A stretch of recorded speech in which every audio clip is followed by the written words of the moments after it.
gracias. En primer lugar, mi mayor soporte, por supuesto, hasta esta gran tragedia que los valencianos estáis padeciendo. Y luego agradecer, evidentemente, a quien me ha invitado, pero por supuesto, a organizar este tipo de sesiones, porque esta es la clave de que avancemos en el cáncer de próstata. Y no sé si tengo la presentación. Si le vas pasando.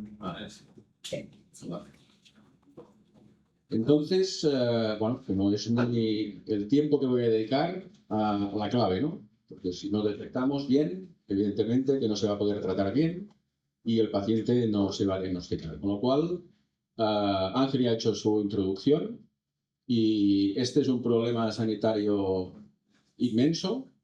No solamente por la alta frecuencia, de lo hecho, uno de cada 8, en Girona es uno de cada 7, en Girona es uno de los registros del cáncer en general, que mayor dedicación, y se conocen las cifras exactas, y bueno, en Girona es uno de cada 7 hombres que van a tener el cáncer de próstata.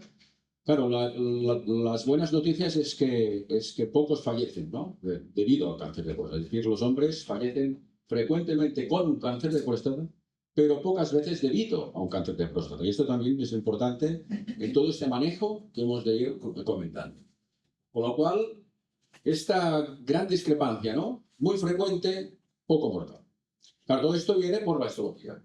Y aquí es donde también, y por esto voy a dedicar el tiempo que hemos de conocer esta histología, que como todos sabemos hay un cáncer, y vamos, lo podemos dejar prácticamente porque este no va a condicionar problemas de salud del paciente. Y esto es muy importante. En cambio, claro, tenemos este cáncer que es menos frecuente, pero precisamente este es el que condiciona el problema del paciente y aquí es donde hemos de valorar, y este es el objetivo del radiólogo.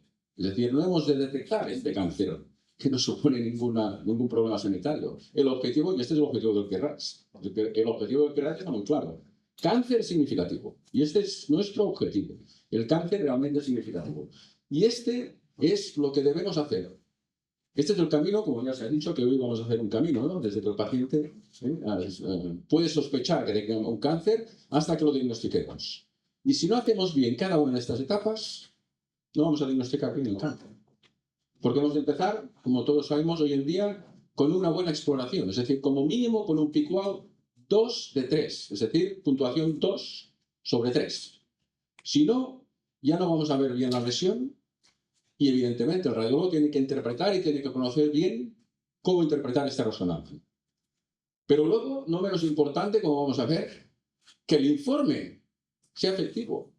Es decir, yo puedo ser el mejor radiólogo que voy a detectar perfectamente lesiones de 4 o 5 milímetros, pero si mi informe no está bien hecho, la biopsia, por supuesto, que no se va a hacer de forma efectiva. Es decir, no se va a poner la aguja donde yo he visto esta lesión.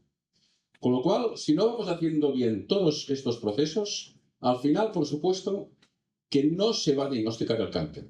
Con lo cual, es fundamental que sigamos cada una de estas etapas de forma efectiva, si no, no lo vamos a realizar. Y por ello, voy a intentar, hay mucha información, pero hemos de empezar por conocer bien la anatomía, porque si no sabemos bien la anatomía en resonancia y que se correlaciona con la anatomía real, porque si no, no vamos a interpretar bien. Y como todos sabemos, la clave de la lectura del PIRADS también es en base a la anatomía, con lo cual hemos de empezar bien interpretando la resonancia de acuerdo a esta guía que todos hemos de saber, interpretarla bien, evitar errores, porque si cometemos errores, esto va a suponer para el paciente un gran problema para diagnosticar el cáncer.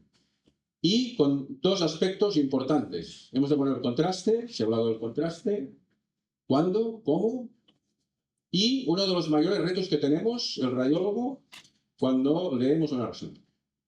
Porque lo que hemos de ser es determinantes. Y si ponemos un PIRADS 3 está muy claro, ¿no? Indeterminado.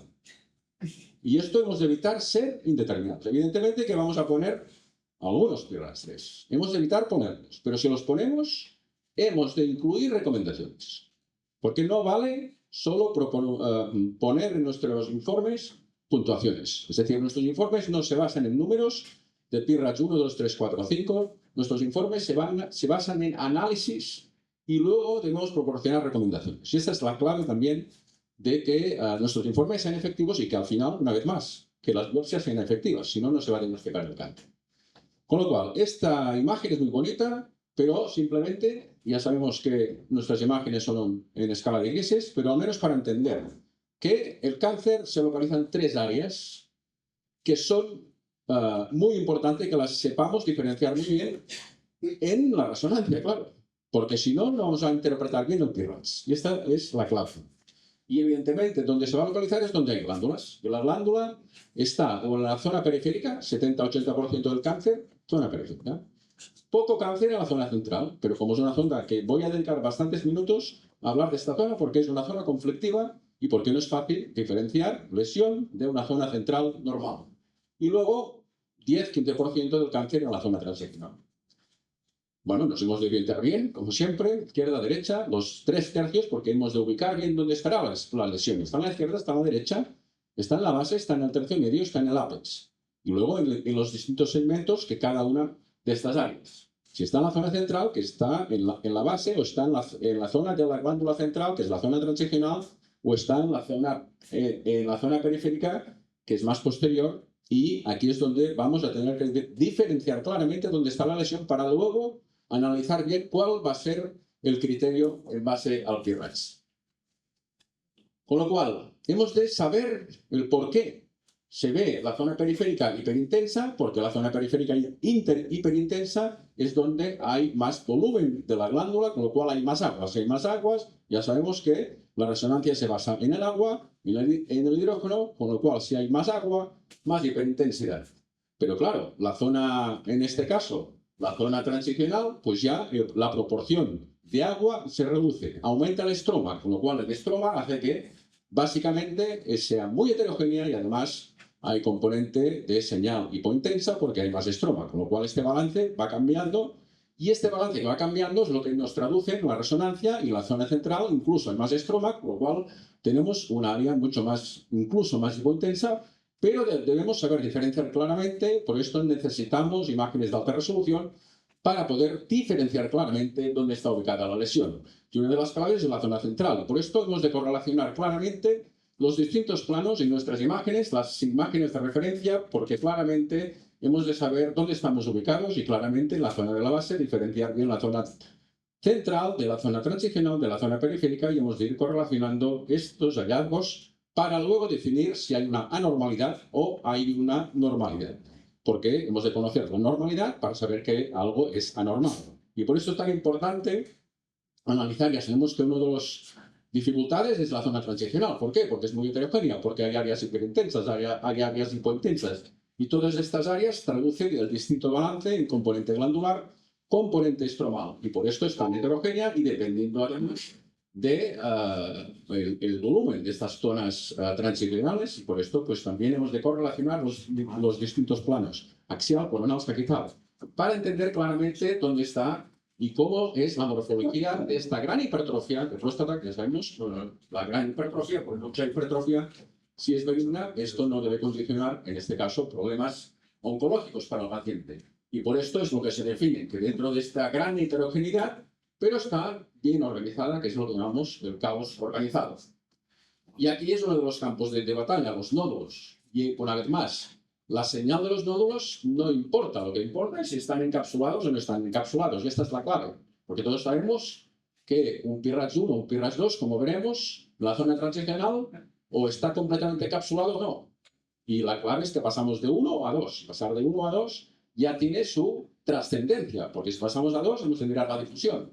Puede pasar de 2 a 3, lo cual fijémonos lo distinto que puede pasar de 1 a 2 a 3 simplemente en que está bien encapsulado o no está bien encapsulado. Por esto hemos de analizar muy bien estas cápsulas, estos anillos periféricos, esta es la clave, independientemente de la señal, porque la señal simplemente nos dice que hay más glándula y aquí hay más estroma, con lo cual aquí no interesa la señal, lo que interesa es el anillo. Y esta es la clave para poder definir y para seguir si hay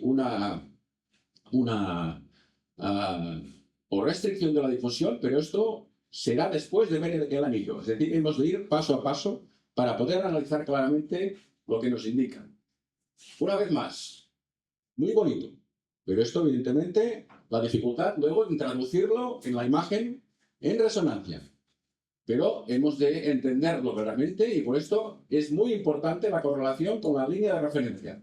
Porque esta zona central que abordaremos, precisamente hemos de conocer hasta dónde llega, porque no sobrepasa el veromontano, y por esto el cortaxial es sumamente importante de valorar, porque en el tercio medio aún tenemos zona central, y esto evidentemente se trata de zona anatómica normal, no se trata de ninguna lesión. Con lo cual, por esto es tan importante ubicar claramente. Y aquí es donde debemos entender esta histología. Como hace más de 60 años, Gleason proporcionó los 5 patrones. Estos 5 patrones de diferenciación de las glándulas, hoy en día son 3 patrones. Porque el patrón 1, 2 y 3, a efectos biológicos, son similares. Con lo cual, tenemos 3 patrones, el patrón 3, el 4 y el 5. Entonces, la clasificación de Gleason se basa en los 2 patrones más frecuentes en un tejido.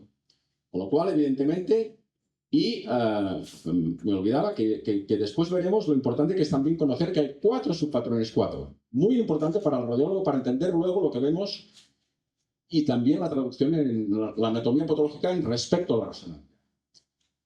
La escala de Gleason. Todos sabemos que es la suma de los 2 patrones más frecuentes y los 2 más frecuentes es el 3, evidentemente, será un Gleason 6. Pero es muy distinto tener un patrón o una clasificación de Gleason 3 más 4 y 4 más 3, porque el que domina es el 3 aquí y aquí es el 4. Desde hace pocos años, esta clasificación de Gleason se corresponde con la clasificación pronóstica. Con lo cual, este es el grupo ISUP de la Sociedad Internacional de Uropatología, que corresponde al Gleason 6, el pronóstico 1, y evidentemente el peor pronóstico, grupo 5, que es el Gleason 9 o 10. Como les comentaba, aquí tenemos los 4 subgrupos 4.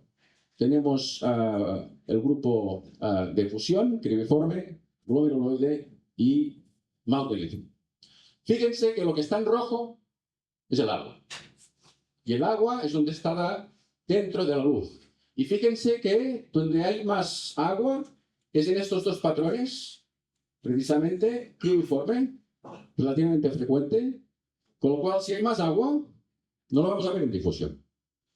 Y precisamente el patrón cribiforme, hoy en día se pone muchas veces el porcentaje porque es un patrón muy agresivo. Con lo cual, encima un patrón muy agresivo y puede ser que no lo veamos en resonancia. Y por esto hemos de conocer histología porque nos puede traducir no visualización, porque sabemos que la clave de ver una lesión es la infusión. Con lo cual, fijémonos también lo importante que es entender muchas veces el por qué no vemos alguna lesión. Y por esto es importante tener el feedback de la anatomía patológica para poder entender. Evidentemente que por suerte no es tan frecuente que haya 100% de cribiforme. Pero si hay 100% de cribiforme es donde probablemente no veamos una lesión. Y esto va a ser importante porque no vamos a ver restricción de la difusión si no hay mucha agua, por supuesto. Por lo cual, este es un factor que debemos conocer. De aquí que tenemos claramente 2 grupos de pronósticos, es decir, el grupo 1 y el resto moderado y de alto riesgo. Y estos, nosotros lo que tenemos que diagnosticar es a partir de un cáncer significativo a partir de un Gleason 7. Y esta es nuestra herramienta que debemos conocer para poder identificar dónde está la posibilidad de que haya un cáncer significativo. Con lo cual, tenemos que, y esta es la herramienta que nos permite estandarizar, nos permite describir que todos utilicemos la misma terminología, que realicemos una resonancia de acuerdo a la técnica adecuada, que proporcionemos esta sospecha en base a las categorías de 1 a 5 y que esto nos permite reducir la variabilidad, por supuesto, en hacer una buena lectura, que, una vez más, proporcionemos la información adecuada al clínico y, evidentemente, que al paciente de cuál es el grado de sospecha para mejorar, que en definitiva es lo que estamos hoy aquí, para mejorar el manejo del cáncer de próstata. Por supuesto que lo que es muy importante es cáncer significativo, porque esto es claramente lo que define, y como todos conocemos, en la guía PIRATS, es decir, el cáncer significativo. Este es el objetivo para identificar.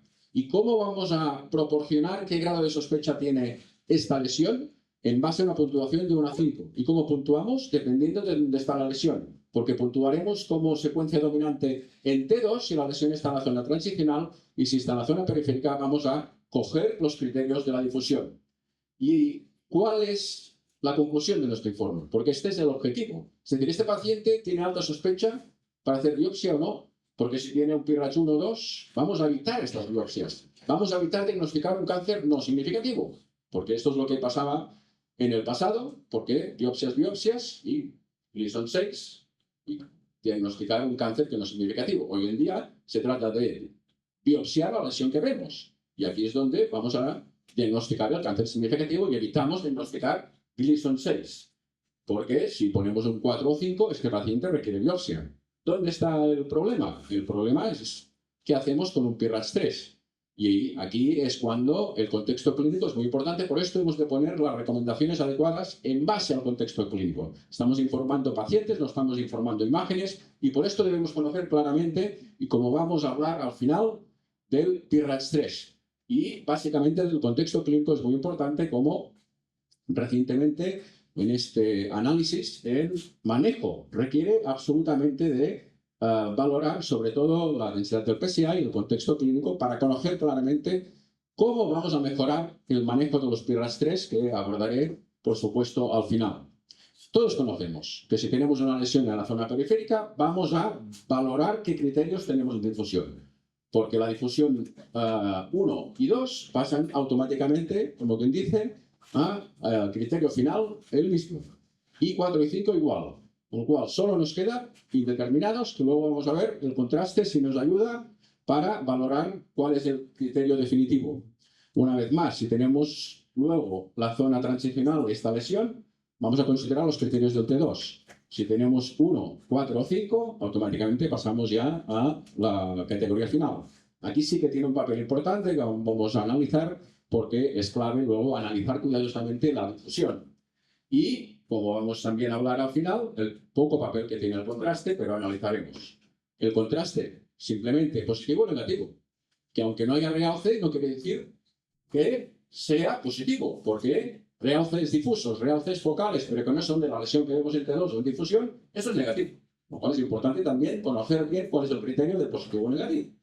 Y tenemos un área aquí más hipointensa, pero luego el contraste es totalmente positivo, con lo cual esto es un contraste negativo. Aquí claramente una lesión focal, un realce intenso y precoz a los primeros segundos, claramente esto es un contraste positivo.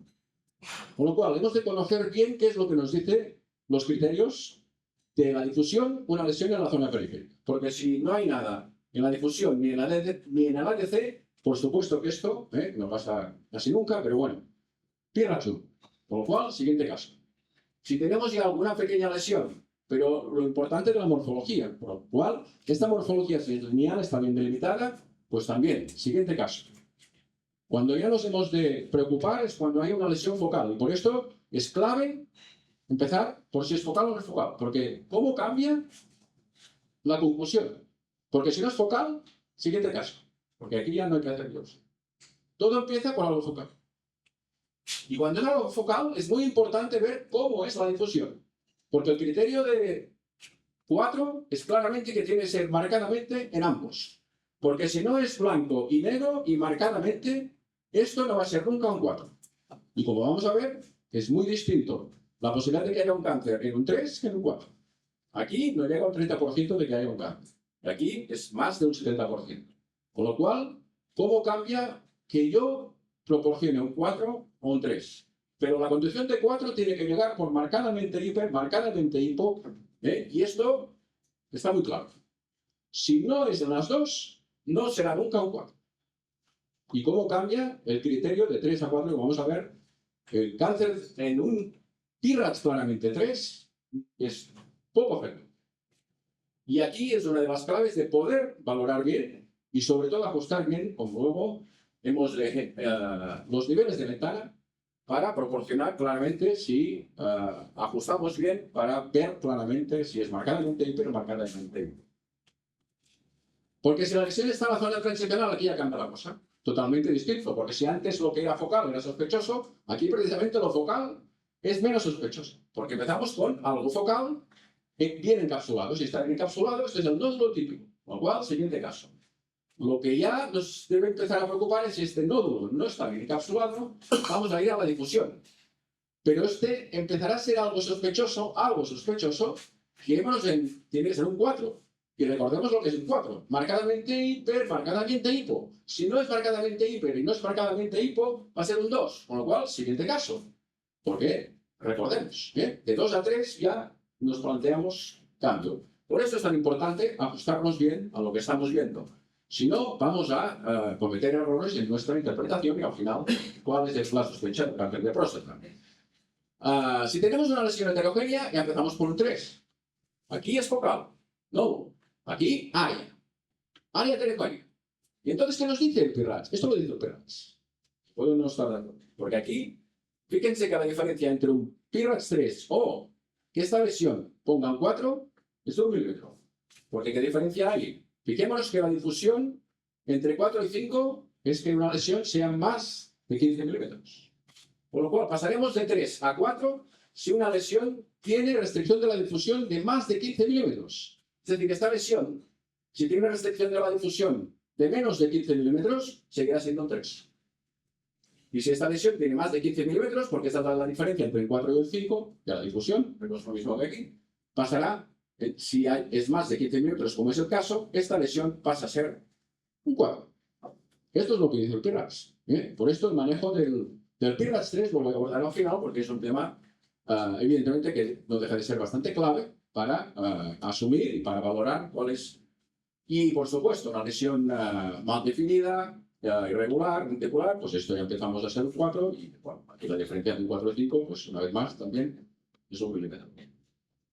Por eso es tan importante empezar, y cualquier paciente que se haya hecho una biopsia, no nos olvidemos del T1, porque si no vamos a cometer errores de interpretación, como luego vamos a ver. Muy importante, como ya he empezado diciendo, disponer las 4 imágenes claves, si es un estudio biparamétrico, por supuesto, el coronal, el axial, la difusión y el ADC. Y esto son, y ajustar bien los niveles de ventana, seleccionar, por supuesto, que debe ser con el valor B alto, si no también no vamos a detectar la lesión, y ajustar bien el contraste y el nivel de ventana. Si no, tampoco vamos a ver que hay más lesiones y cometeremos errores, como puede suceder. Y a partir de aquí vamos a localizar dónde está la lesión para decidir si la lesión periférica con la difusión o la lesión en la zona transicional con el T2. A partir de aquí, fijémonos que cuando tenemos las imágenes en la pantalla, si tenemos la difusión y el ADC, que no tenemos nada, y además en la zona transicional, que es homogénea, pocas veces pasa que sea una zona transicional tan bonita que no haya nada. Pero claro, si tenemos nódulos, pues tendremos que ver si están totalmente capsulados. Si están totalmente capsulados en la zona periférica no hay nada, pues nada, siguiente caso, ¿no? PIRADS 1, que pocas veces encontramos esta situación. Lo que empezamos ya a tener, pues son pequeñas lesiones, pero si la difusión si no está restringida la difusión por muchas lesiones que hayan, pues en este caso también, siguiente caso, PIRADS 2. Cuando las cosas se complican es cuando hay alguna zona focal que si no es marcadamente hiper, marcadamente hipo, podemos poner contraste. Que si ponemos contraste y el realce es difuso, seguimos con un PIRADS 3. Y aquí veremos luego el manejo que vamos a hacer con este PIRADS 3. Si tenemos una lesión focal que no es claramente marcadamente hipo, porque no es más hipo que en otras zonas de la misma glándula, en este caso será un PIRADS 3. Si ponemos contraste y hay un realce intenso y precoz, pasamos de PIRADS 3 a PIRADS 4.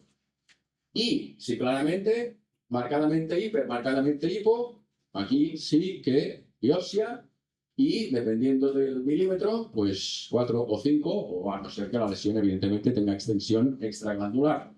En la zona transicional, como todos sabemos, aquí si empezamos a ver algún nódulo, recordemos que si no es marcadamente hiper, marcadamente hipo, siguiente caso, porque si no llega a 4, esto no será marcadamente hiper, marcadamente hipo, por lo cual es un PIRADS 2. PIRADS 2, siguiente caso. Cuando las cosas es que está homogéneo, pero tenemos marcadamente hiper, marcadamente hipo, pasamos de 2 a 3. Y aquí sí que hemos de manejar este caso, como veremos al final. Si hay una lesión heterogénea muy grande, es la difusión que nos marcará. Recordemos que el criterio en este caso hemos de llegar a 5. A 5 de difusión. Y llegar a 5 de difusión es no solamente marcadamente hiper, marcadamente hipo, sino que tiene que ser más de 15 milímetros. Y este es lo que marca la guía. Por lo cual, en este caso, como no hay restricción de la difusión, porque tenemos la difusión y no brilla, por lo cual, difusión negativa. Y PIRADS 3, seguimos con el PIRADS 3. Si teníamos una zona heterogénea y tenemos marcadamente hiper, marcadamente hipo, y en este caso más de 15 milímetros, porque si fuera esto menos de 15 milímetros, la guía, esto es lo que dice la guía. Luego por esto comentaremos el tema. Porque aquí no se trata de milímetros, se trata de manejar en conjunto. Por lo cual, yo solo ahora estoy leyendo la guía PIRADS. Luego abordaremos lo que hemos de hacer en la práctica real. Tenemos una guía, como todo, las guías sirven para seguir un camino, pero luego a veces no hemos de seguir el camino. Porque si no, claro, de un milímetro a otro, imaginemos, ¿no? Que puede cambiar cosas. Pues aquí es lo que hemos de abordar. Evidentemente, una lesión lenticular, está muy claro que este paciente pues, debe hacerse biopsia, y como se hizo, y como diagnóstico de cáncer. Este es nuestro dibujo que cada día hemos de seguir, pero a veces no hemos de seguir porque hay excepciones a la regla, pero esto lo hemos de tener muy claro. ¿Qué hemos de hacer? ¿Dónde está la lesión? Y a partir de aquí. Y no menos importante, ahora que hemos analizado dónde está la lesión, ahora que tomamos la decisión de tener un PIRADS 3 o un 2, esto lo debo transcribir, porque esto es fundamental. Esta es nuestra herramienta que el clínico, como hay unos aquí, cuando recibe nuestro informe, debe tener claro qué es lo que hay y dónde está. Porque si no, haga quien haga la biopsia, no va a poner la aguja. Eso está muy claro. Con lo cual, debemos hacer unos informes efectivos, conociendo evidentemente la propia guía PIRADS, pero luego debemos tener esta información bien transcrita en nuestros informes, para que al final el clínico y el paciente sepan claramente qué es lo que hemos visto en esta exploración de resonancia. Por lo cual, este informe debe ser claro y preciso, este informe debe ser que se entienda y debe ser bien estructurado, conciso y relevante, porque va a ser fundamental la decisión que se va a tomar en base a nuestra información. Porque si no, se van a cometer errores, no solamente de interpretación, sino de la biopsia, una vez más, insisto, porque hay casos y casos que evidentemente muy bien el análisis, pero luego si no se transcribe no vamos a tener decisiones que se deben tomar y sobre todo las biopsias que deben ser efectivas, con lo cual, sea una plantilla que tengamos, ubicar claramente dónde está la lesión, concluir claramente y si hay que dar un 4 o un 5, habrá que también definir cuál es la sospecha de extensión de esta lesión. Porque si es un 4 o 5 y que probablemente va a ser en más de un 80% de que tendrá un cáncer, cuando llegue la anatomía patológica también ya tendremos la información de cómo es el grado de sospecha de que esta lesión esté intraglandular o extraglandular o cuál es la estadificación. O utilizar algunos software, este es el que yo utilizo, en 4 etapas. Incluyo el PSA, que automáticamente me segmentará, me dará el volumen, con lo cual me hará ya y me pondrá la densidad del PSA automáticamente, definiré la lesión, me saldrá el mapa, selecciono el mapa y luego evidentemente puntuaré en base a que la lesión ya va definido en la zona periférica y todos los hallazgos que he ido, la medición, el ADC, todos estos parámetros, se genera automáticamente un PDF que evidentemente voy a poner comentarios, dependiendo de que, como antes comentamos, en un PIRADS 4 o 5 deberé poner y como también definiremos, en un PIRADS 3 tendré que poner también los comentarios si aconsejo seguimiento o aconsejo biopsia, como va a ser importante. Se crea un PDF que esto es muy ágil para saber claramente cuál es la conclusión, cuáles son todos los datos cuantitativos de esta lesión, cuánto mide, cuál es el ADC, dónde está ubicada, imágenes de dónde está la lesión para que luego la biopsia y la aguja, no la lesión tan anterior, pues hay que ver claramente dónde está, porque si no las agujas, pues por muchas agujas que yo vaya poniendo aquí, si no ponemos una aquí, pues aquí no hay diagnóstico. Por lo cual, esta es la clave para poder tener y obtener las muestras donde yo he visto la lesión en la resonancia.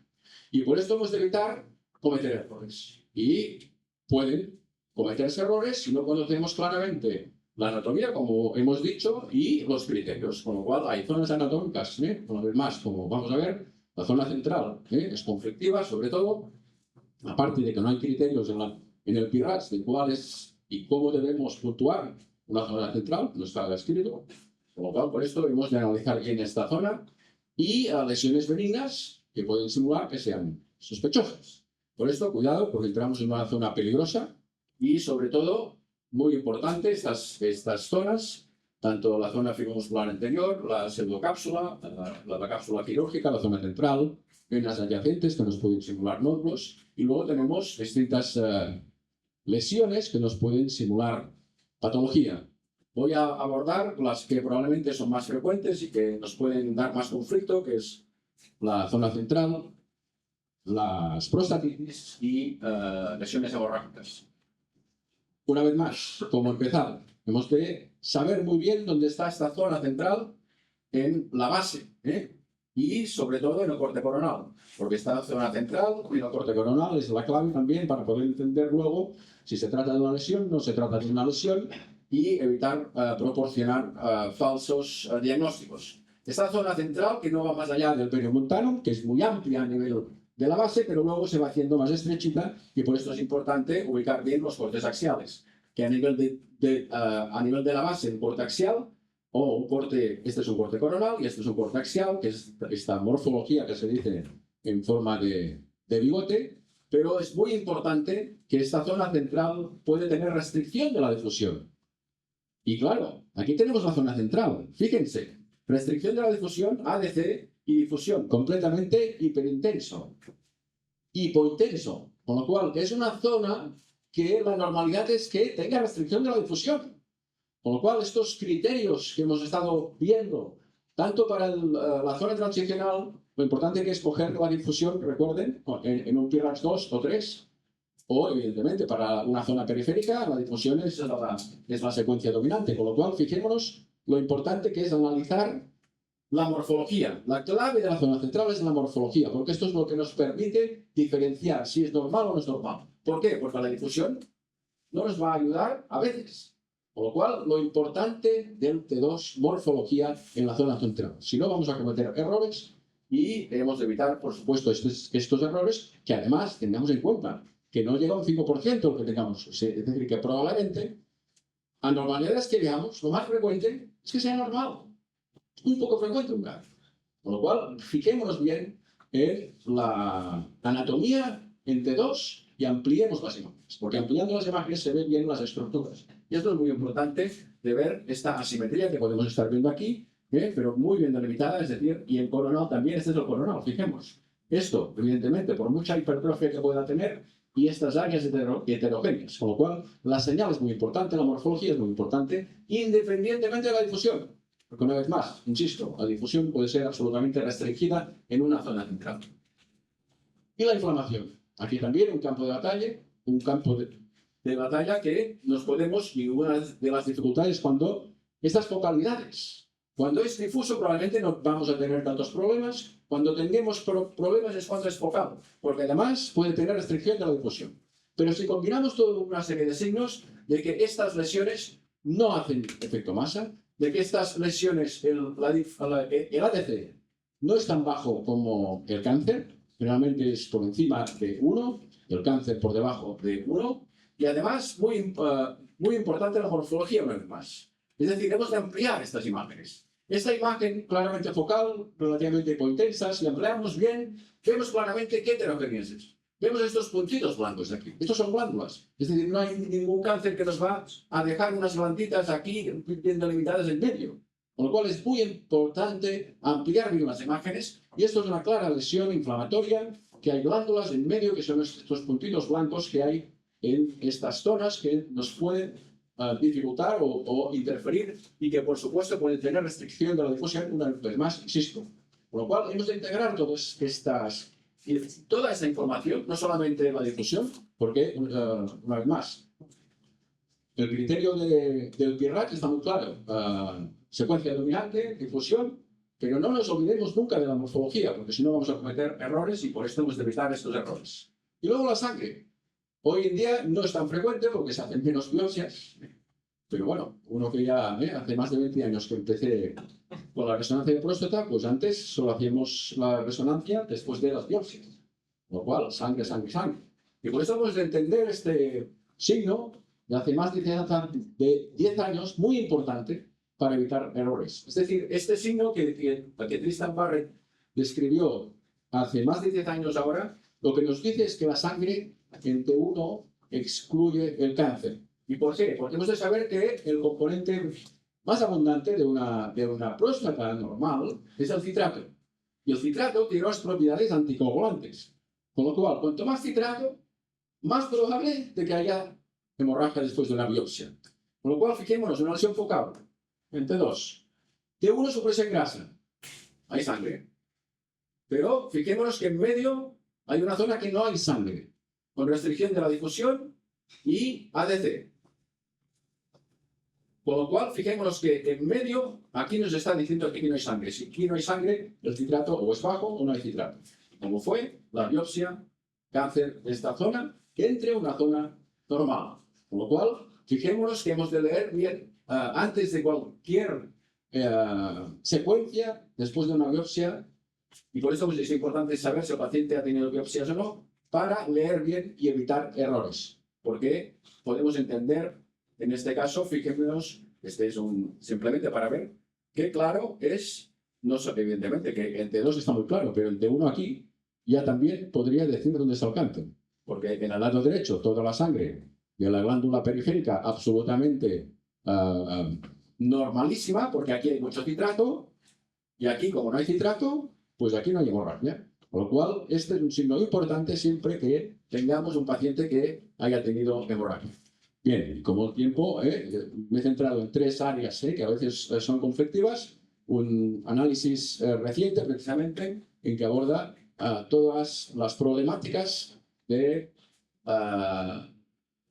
errores que podemos cometer y estudios más delicados. Contraste. ¿Ponemos contraste? ¿No ponemos contraste? Esta es la cuestión, ¿no? Bien, todos sabemos que el papel es poquísimo. Solo si tenemos un PRAX 3, ¿no? O sea, pocas situaciones, ¿no? Tendría que ser que pongamos contraste. Es decir, ¿por qué vamos a poner, ¿no? A inyectar a 100 pacientes cuando el papel es poco? Si nos ponemos a pensar. Y luego ya la guía PRAX también ya lo dice. Ya lo remarca. El papel es limitado, pero... Y esto, la guía PRAX ya lo dice, que en ciertas circunstancias nos va a ayudar, sobre todo en la zona periférica. También es una herramienta como de seguridad, ¿no? Que nos dice, bueno, lo que ven los T2 y la difusión, pues mira, también me lo está apoyando el contraste, ¿no? Pero aquí sí que es la clave, y antes de entrar en lo que estaba comentando, aquí, sí o sí, si tenemos una difusión, que tenemos artefactos, o una difusión con ha salido, sí o sí hay que poner contraste. Y por eso es tan importante, y esto nuestros compañeros del Clinic de Barcelona hace unos años lo demostraron claramente. Es decir, una lesión PRAX 3 que la difusión no es óptima. Aquí el contraste en 44% de esta resonancia sí que fue necesario para leer bien estas lesiones PRAX 3, que fue el estudio que hicieron. Pero si en la difusión no hay artefactos, fijémonos que solo el 13% fue útil el contraste. Con lo cual, una vez más, empezamos, recuerden, la primera etapa es hacer bien una resonancia y que no hayan artefactos. Porque si hay artefactos, ya no vamos a tener un P-Qual 3. P-Qual 3 es la máxima puntuación. Con lo cual, si no tenemos sin artefactos en una difusión, no vamos a tener un estudio óptimo, porque un P-Qual 2 es aceptable. P-Qual 3 es óptimo. Con lo cual, una resonancia que tenga artefactos no es óptima. Y por esto, importante que, en este caso, pues el contraste es donde puede ser útil. Como también, hace unos años, el propio comité del PRAX estableció recomendaciones. Cuándo contraste, cuándo no contraste. No contraste, pues una vez más, como acabo de mencionar. Si tenemos un estudio con un T2 y una difusión óptima, no hace falta. Que la experiencia cuenta, antes hemos comentado, una secuencia que nos da mayor seguridad, pues al principio, cuando aún no tenemos suficiente experiencia, pues la tenemos como de soporte, ¿no? Que nos ayuda a acabar de decir, ¿no? Que es una lesión sospechosa. Y, bueno, para hacer estudios de seguimiento sin mucha sospecha clínica. ¿Por qué? Si tenemos una resonancia negativa y este paciente nos vuelve al año siguiente con un PSA que está incrementando y seguimos sin ver nada, pues hay que poner contraste, porque hay circunstancias que a veces ni difusión ni T2, y lo único es el contraste, lo cual también, por esto hemos de conocer el contexto del paciente, porque se hace esta resonancia, primera resonancia, segunda resonancia, hay biopsias previas, no hay biopsias, por esto hemos de conocerlo para tomar decisiones, si no vamos a cometer errores. Una vez más, como secuencia de soporte o de seguridad, y cuando hay empezamos. Por esto, mis técnicos saben que primero, no solamente hay que preguntar si llevan prótesis, segundo, que se han de mirar bien los localizadores, por si cualquier prótesis, cualquier artefacto que haya por la pelvis, que haya alguna cosa, sí o sí hay que poner contraste. Lo cual, imprescindible. Y finalmente, tenemos muy claro que PIRADS 1 y 2 evitamos biopsias, PIRADS 4 y 5 hay que hacer biopsias. ¿Qué hacemos con un PIRADS 3? Bien, pues aquí es cuando hemos de valorar el contexto clínico, que será importante. Primero, claramente PIRADS 3 hay pocos. Deben haber pocos. Y esto es importante tenerlo. Y si son claramente PIRADS 3, fijémonos que cáncer significativo no llega al 20%. Yo hace 5 años que empecé a hacer biopsias dirigidas en la resonancia. 280, bueno, son 283, una persona de 13, pero bueno, las 280. De biopsias PIRADS 3, 21. De estas, que han sido cáncer, en este caso, 7. Y fijémonos, este estudio, que es importante, porque la lectura de la misma resonancia por radiólogos no expertos, fijémonos la conclusión de estas resonancias. En cambio, por expertos, fijémonos que cómo cambia el resultado del análisis. Y por esto es tan importante la experiencia. Saber bien, leer la resonancia. Porque, claro, evidentemente, con poca experiencia, mayor indeterminación, ¿no? Porque no lo veo claro, ¿no? Pues bueno, voy a poner, ¿no? Que no lo sé. Porque en PIRADS 3 no deja de ser no lo sé, ¿no? Con lo cual, fijémonos que, bueno, pues hemos de tener experiencia en poder... ¿Y cuál sería? Empezando por una buena calidad. Si tenemos una buena calidad, ya también podemos definir mucho mejor. Integrar y conocer bien los criterios. Recordemos lo que hemos estado analizando poco a poco. Que el contraste, cuidado, porque poner mucho contraste, pues a veces puede generar que pasemos de un PIRADS 3 a un PIRADS 4. Y por eso es tan importante conocer el contexto de este paciente. Porque hemos de ponerle esta recomendación y fijémonos este estudio también reciente, que si incluimos esta densidad del PSA, no solamente que vamos a evitar biopsias, vamos a evitar estos Gleason 6 y vamos a perder pocos cáncer. Y además tengamos en cuenta, yo os enseñé casos y casos de biopsias negativas y al cabo de 7 años luego la biopsia ha sido positiva. Es decir, tenemos entre comillas un cáncer que crece muy lento, la mayoría. Y este, entre comillas, es una seguridad que, bueno, podemos, cuando cuesta nada, pues al año siguiente, bueno, pues vamos a verlo, ¿no?